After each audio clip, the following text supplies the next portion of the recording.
سيبك من البينالتي، الجونين اللي باقيين نعم. هم شغل مهاجمين، يعني هو خلاص هو جون واحد، يعني في مهاره عاليه جدا. يعني انا رايي ان جون حسين الشحات ده هو ممكن يبقى جون البطوله. ما في شك.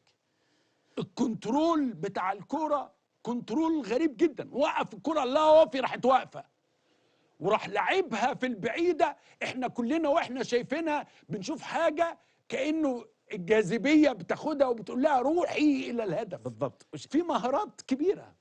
في شيء مهم جدا داخل منطقة الجزاء، دائما احنا نتكلم عن ما يسمى بالتوازن وثبات اللاعب. لما انت الان تشوف اللاعب داخل منطقة الجزاء، الاحساس مختلف عن داخل الملعب، لان انت في منطقة خطرة جدا، المدافعين تركيزهم عليك عالي جدا، يمنعونك حتى من التسديد.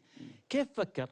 هو كان قدامه لاعب، لكن كان نظرته عالية جدا للمرمى، فشاف خط المرمى، حارس المرمى على نفس خط اللاعب.